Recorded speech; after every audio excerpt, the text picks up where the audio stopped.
तरफ त्रिशूल वाले हैं और दूसरी तरफ संविधान वाले हैं, किसकी जीत होगी? संविधान की जीत होगी। देवघर में आपने देखा होगा, और अभी आपने झारखंड में पूरी ताकत लगा दिया था बीजेपी के लोग। वैकेंसी आता है तो पहले ये था मोदी जी से पहले कि हमारा बच्चा अगर जनरल लेवल में क्वालिफाई करता है, हमारे कम्युनिटी का, अनुसूचित जाति का, अति पिछड़ा का, तो वो जनरल में चला जाएगा। लेकिन ये उसमें ये भी चेंज किए कि आपका अगर बच्चा एससी वर्ग से है और वो टॉप किया उस कंपटीशन में, वो जनरल से भी ज़्यादा मार्क लाया, तो आपको 15 सीट है, 15 सीट ही मिलेगा, वो जनरल में नहीं जाएगा। ये मोदी जी की है। मोदी जी का विकास आपको पच नहीं रहा है क्या? मोदी जी का यही विकास है। आप गोदी मीडिया है क्या? बड़ा उनका भक्त बन रहे हैं। हम जो बता रहे हैं ये महिलाओं को आरक्षण दे रहे हैं, ओबीसी का महिला आरक्षण, महिलाओं का दोहन हो रहा है। महिलाओं की स्थिति देश में देखना है तो मणिपुर में देखिए, लगातार अभी भीड़ चल रहा है मणिपुर। महिला के साथ क्या अन्याय हो रहा है सो आप देख रहे हैं ना। तो बिहार में इतना ही गला फाड़ के क्यों नहीं चिल्लाते हैं कि आरक्षण 65% रहना चाहिए? हम लोग तो गला फाड़ के चिल्ला रहे हैं। इसी का परिणाम है कि 28 तारीख को प्रत्येक मुख्यालय, जिला मुख्यालय पे धरना प्रदर्शन करने जा रहे हैं, जिसमें हमारे जिला के सभी लोग आएंगे। आप लोग उसके साक्षी होंगे, आप लोग भी आमंत्रित हैं, आइए उसमें। संविधान दिवस है। बाबा साहब भीमराव अंबेडकर के द्वारा लिखा हुआ संविधान, जिस संविधान में समानता का अधिकार है। कहना चाहेंगे सर, अभी मोदी जी एक तरफ ओबीसी को सम्मान देने की बात कर रहे हैं, आप लोग आरक्षण की भी बात कर रहे हैं, संविधान की भी बात कर रहे हैं। देखिए पत्रकार महोदय, माननीय मोदी जी बोलते कुछ है, करते कुछ है। आज वो पिछड़ों को सम्मान भी दे रहे हैं और उनके हकमारी भी कर रहे हैं। अभी 65% आरक्षण बिहार के लोगों ने दिया। सामाजिक और आर्थिक दृष्टिकोण से पिछड़े लोगों का जातीय जनगणना हुई, संविधान बचाने के लिए सारी व्यवस्था की गई और संविधान पर हमला हो, ये मोदी जी का चाहत है। और उसके लिए 65% जो आरक्षण दिया गया है उसमें केवल एक जात की नहीं, आपने कहा कि जात की बात करते हैं, हम लोग जात की बात नहीं करते हैं। Tejashwi Prasad Yadav ji A to Z की बात कर रहे हैं और A to Z के लिए आरक्षण में भी समावेश है। सामाजिक दृष्टिकोण से, आर्थिक दृष्टिकोण से जो पिछड़े हुए लोग हैं उनको समता कैसे हो, समरस कैसे बने, वो आगे की ओर कैसे बढ़े, उसकी व्यवस्था की गई है। अंतर क्या है आरजेडी और बीजेपी में? अंतर क्या? वो भी बोलते हैं सबका साथ सबका विकास, आप भी बोले A to Z, फिर दोनों पार्टी में अंतर क्या है? वो बोलते हैं वो कारपोरेट घराना के हैं, अपना काम करने वाले, हम लोग हैं गरीब बुजुर्गों के काम करने वाले, हम लोग हैं मेहनत कश लोगों के काम करने वाले। हम लोग यहाँ से बिहार से पलायन रुके इसकी व्यवस्था करते हैं और मोदी जी पलायन को भगाने की व्यवस्था करते हैं। वो जाति और धर्म के नाम पर बांट करके यहाँ पर बड़े बड़े पूंजीपतियों के हाथ में सारे बिजनेस को देना चाहते हैं और यहाँ पर हर कुछ को। आत्मनिर्भर बन कौन रहा है? आत्मनिर्भर हम लोग तो अभी नहीं पता चल रहा है। जो आप पत्रकार जी थोड़ा जोर से बोल रहे हैं, इसलिए बोलने का मौका मिल रहा है कि हम लोग भूल भुलैया में पड़ गए हैं बिहार के लोग।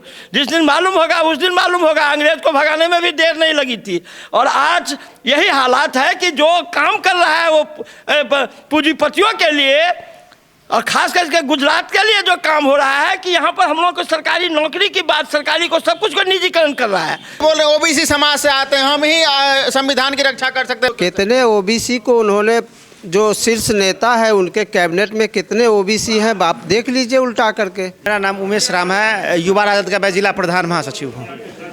आरक्षण से संबंधित क्वेश्चन महोदय आपने जो किया कि मोदी जी आरक्षण का पक्षधर हैं या विपक्ष के लोग पक्षधर हैं, तो मोदी जी हमेशा से आरक्षण को तार तार करने की कोशिश किया।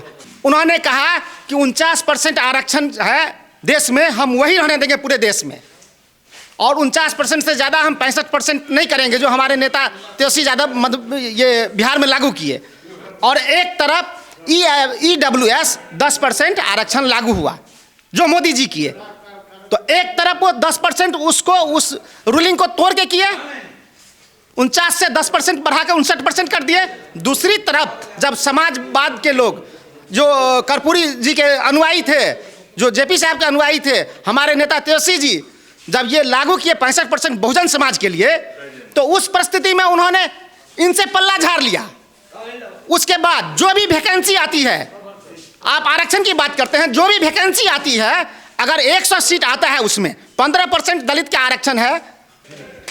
तो बाकी आपने देखा कि युवा नेता किस प्रकार से भड़कते हैं। मोदी जी के तरफ से बोले जाते हैं कि गोदी मीडिया है और ये सवाल से जिस प्रकार से चुभता है तो कहीं ना कहीं इन लोगों के सीने में भी 65% आरक्षण की चुभन अभी भी है, क्योंकि कोर्ट में लटकाया और भटकाया जा रहा है। जो आरक्षण दिया जाना चाहिए गरीब गुरबाओं को, SC ST OBC समाज को, वो नहीं मिल पा रहा है, महिलाओं को नहीं मिल पा रहा है। तो इसी बीच संविधान दिवस के अवसर पे RJD के गद्दावर नेता ने सुनिश्चित किया कि जो गरीब गुरबाओं को आरक्षण है, जो SC ST OBC समाज को आरक्षण है, वो मिलना चाहिए। जय हिंद, नमस्कार। हमारी मौजूदगी अभी मधुबनी में है और राष्ट्रीय जनता दल के कार्यालय में अभी उपस्थित हूं और संविधान दिवस के अवसर पे यहाँ पे गणमान्य नेता लोग उपस्थित हैं और संविधान दिवस के अवसर पे जनता को क्या संदेश दे रहे हैं, आइए जानने का प्रयास करते हैं। आपका स्वागत है सर। भारत में वीर बहादुर है, जिला अध्यक्ष, राष्ट्रीय जनता दल। आज समाजवाद है। समाज में जो दबे कुचले लोग हैं, वंचित लोग हैं, उनके हक की बात है। लेकिन वर्तमान में जो केंद्र की सरकार है, उस संविधान को समाप्त करने का प्रयास लगातार किया जा रहा है। आरक्षण को समाप्त करने की बात किया जा रहा है। अभी हम लोग आज प्रेस वार्ता किए हैं।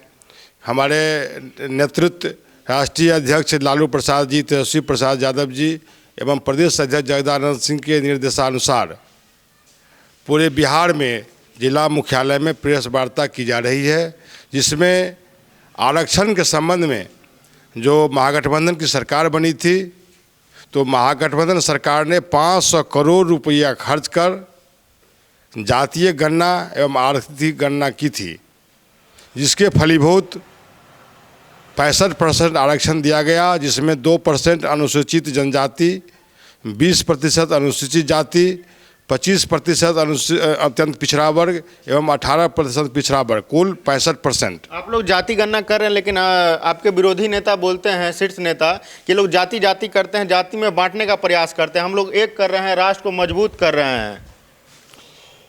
उनका कहना सर्वथा गलत है। इस देश में विभिन्न जाति के लोग हैं, उसमें जो जाति कमज़ोर हैं, गरीब हैं, पिछड़े हुए हैं, उनको आगे लाने के लिए जातीय गणना इसलिए किया जा रहा है कि उसका सामाजिक स्थिति क्या है, उसका आर्थिक स्थिति क्या है, उसे हम समानता की स्थिति में कैसे लावें, बराबरी की स्थिति में कैसे लावें, इसीलिए जातीय गणना की आवश्यकता है। यह बिहारी नहीं, इस देश में गणना होनी चाहिए। अब हमारे साथ जुड़ने जा रहे हैं RJD के पूर्व विधायक रामाशीष यादव जी। जितने भी एक जहाँ तक बिजली, ये रेलवे, हवाई जहाज, जो भी चीज़ है, सारे के सारे चीज़ को निजीकरण किया जा रहा है। छोटा तो पलायन कर रहा है और बड़े लोगों के हाथ में। यहाँ पर एक नेताजी बोले थे कि बिहार का लोग मालिक नहीं बन सकता, नौकर बन करके रह सकता है। वो भी नौकरी अब यहाँ नहीं, गुजरात में जा करके करे, इसकी व्यवस्था मोदी जी कर रहे हैं, BJP के लोग कर रहे हैं। क्या ये बिहार के लोग भार उठाने के लिए पैदा हुए हैं बाहर में, या आत्मनिर्भर बनेंगे? नहीं, संयोग अच्छा है कि बिहार में श्री तेजस्वी यादव जैसे सरीखे लोग आए हैं, नेता है, नौजवान है, 35 वर्ष का नौजवान है और अधिक ताकत लगा करके बोलता है कि बिहार में हम नौकरी देंगे, बिहार के पलायन को हम रोकेंगे, बिहार में उद्योग धंधा लगाएंगे, बिहार में हेल्थ व्यवस्था की हम व्यवस्था करेंगे, ये कहता है। और संविधान मेरा अचूक है, अचूक रहेगा।